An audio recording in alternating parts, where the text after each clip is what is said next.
That should be your goal. Okay, and the purpose of this page is to sort of describe your refund policy, but you're positioning it in a really positive way.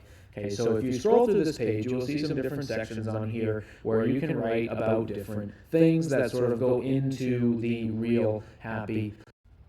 All right, everyone, in this video, I'm going to be sort of breaking down what you should be looking to create for some sort of a refund policy page or a satisfaction guarantee page or something like that, right? So as I said in one of the previous videos, what I like to try to do is create some sort of a page where I'm telling people about my refund policy, but I am also sort of positioning it in a really positive way. Right. What I don't want to do is create a page where it just says refund policy at the top, and I basically, tell them that refunds are only accepted in a situation where an item is damaged.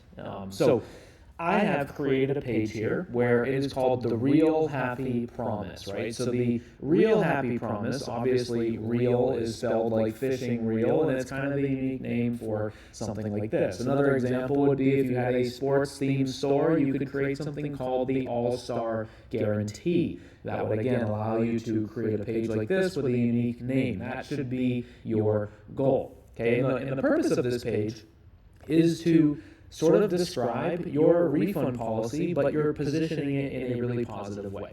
Okay, so if you scroll through this page, you'll see some different sections on here where you can write about different things that sort of go into the Real Happy Promise. Now, as you saw in another video, one of the things that I do for return policies is I only give returns or refunds or replacements in the case where a product is received by the customer and it is damaged, right? And in order to actually showcase that, what I actually do is I build out pages like this, right, where we have a Real Happy Promise. There's some spots on here where I'm able to talk about how quality is a really big focus for the store, how fast shipping is a really big focus for the store, and how great service is a really big focus for the store. Now, each one of these sections, you would write something about the headline.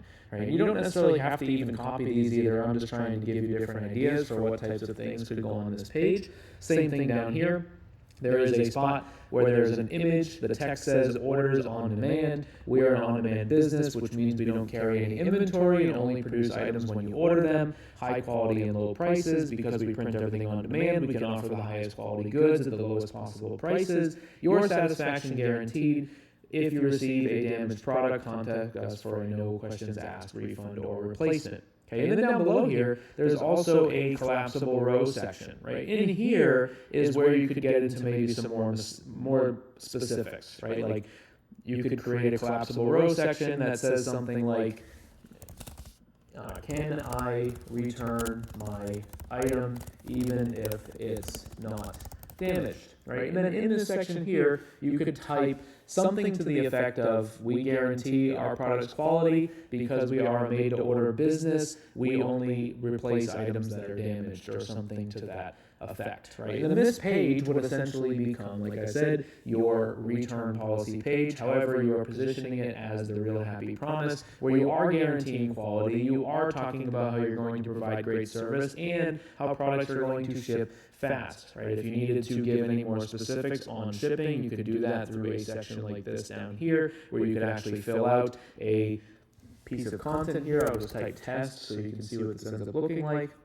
You can see that test shows up right there. So again, you can type about that. Basically, this page is for all things shipping timelines, refund protocols, and stuff like that.